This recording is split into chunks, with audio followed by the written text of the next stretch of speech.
Hey everybody, this is Swede Burns for elitefts. I'm at the S5 compound. We're gonna do some of the So You Think You Can Squat videos. We're gonna cover some cues, how to set up for the squat, and whenever you're ready to get started, let's go.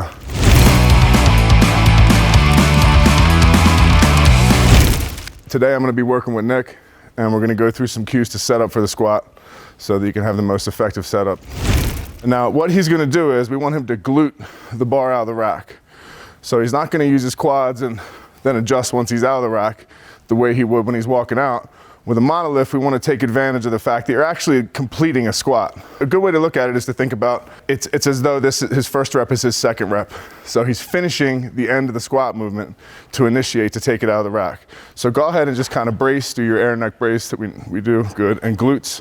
So he's going to use his glutes like he's finishing a rep. See what he did there, beautiful. Now from here, we're going to take it through a short checklist that I use with everybody. The way it goes is air, neck, brace, and then squat. What you want to think about when we're going through that checklist is filling low into the abdomen first, right? So expanding the whole circumference of the abdomen. If you have a belt on, a good trick is to think about filling the back of the belt. So in other words, filling your air in such a way that you can feel the back of your belt coming into contact. So he's going to fill that air low. He's going to set his neck neutral. So when we get to the neck part, he's kind of bringing his head back like that so that he's neutral. Then he's going to brace. When we think about bracing, we want to think about keeping the rib cage neutral, the pelvis neutral, and reducing the distance between the two, right? So when you're bracing, you're actually using all the muscles, the whole circumference of the abdominal wall to reduce that distance. And that sort of preloads the discs. Okay, so let's start from the beginning there. Air, he's going to fill low, neck neutral, brace hard, squat. Okay, and that's a half decent bar path already. Air, neck neutral, brace, squat. That looks good. We got a little tilt with the bar, which is more than likely shoulder mobility, so we won't worry about that right now. We're gonna rack that for now. Good. And there's one thing that I think you'll be able to benefit from. On the reversal, I want you to think about opening your knees as you hit the hole on the descent. Okay, so like kind of forcing them apart, just as we're hitting the hole, okay? And then on the reversal, as you begin to reverse, I want you to think about driving your back into the bar. This will correct the minor deviation that we saw in bar path. Okay, so we can throw a little bit of weight on there.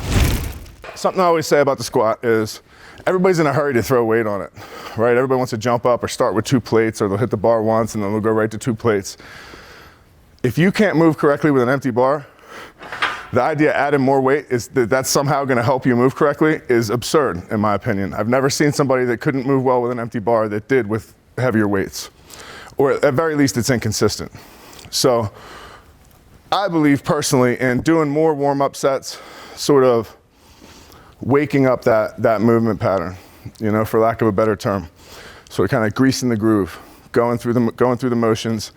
And you should be able to, like, for example, you hear people say things like, oh, I can't hit depth unless there's enough weight on the bar.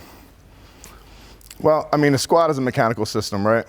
And energy within any mechanical system is expressed as kinetic energy. And in the squat, on the descent, that's part of that equation, right? So you can actually speed up your descent and have more kinetic energy. So you'll get lower the same way you would with more weight on the bar. Watch somebody squat that actually knows what they're doing, somebody that's good. I'll give you an example. He was one of the first people to squat 1,100 pounds raw in training. If you ever watch him warm up with an empty bar, in my opinion, it's one of the most beautiful warm-ups I've ever seen in my life. He moves so quickly, so precisely.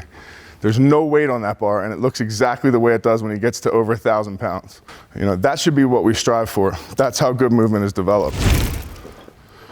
That same position, that's good. And remember, just kind of keep some back pressure so you don't want to, that's good. Okay.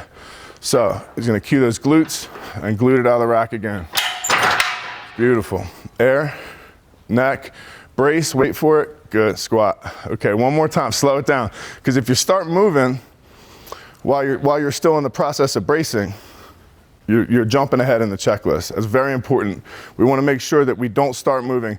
I actually, when it's myself, I think about taking a full 1 count of bracing and then initiating. Because you really want to be sure that you're fully braced. These are the habits that you carry into your heavier training. Air, neck, brace hard, now squat.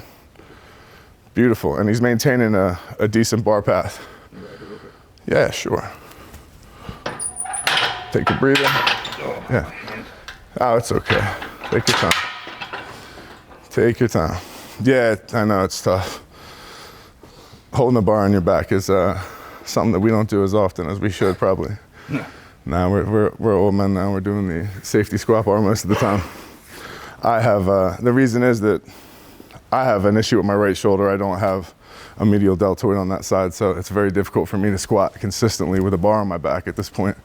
So we always end up using the safety for the main movement. I definitely don't recommend that for other people. If you're in a situation where you can put the bar on your back weekly, you should definitely do it.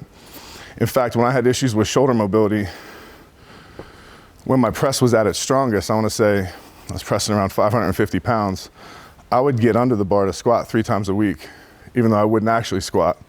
So what I would do is just do 10 sets of 10 with the bar to get myself in that position and focus on holding that static position and maintaining it that way. And I think the specificity of it allowed me to really maintain a decent position in the squat. So why don't you want to change this weight? All right, so we're back. We threw a little bit more weight on there. And Nick was having an issue with his hand, in the hand position, his wrist. He had a previously broken wrist.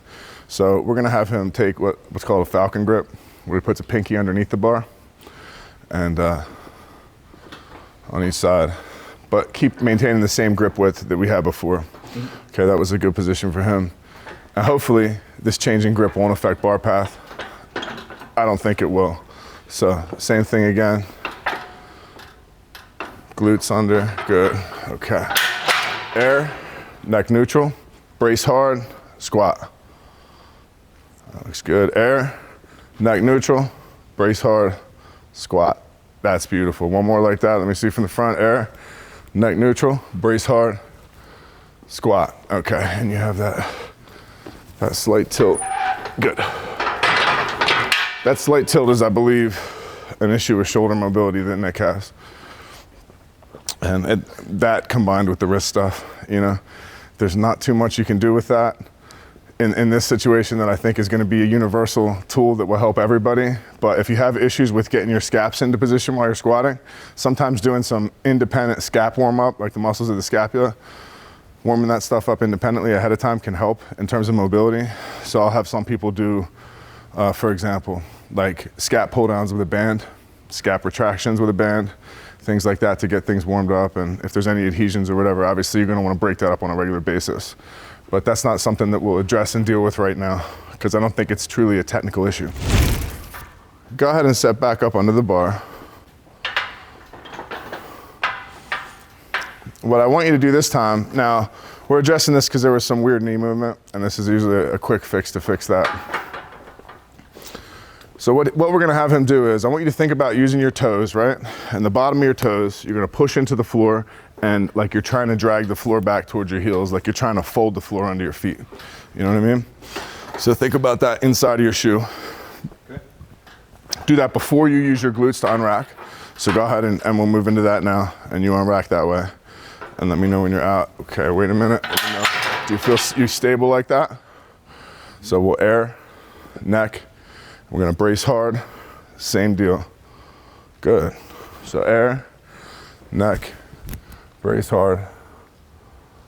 That's even better. Air, neck, brace hard, squat. Beautiful, rack that.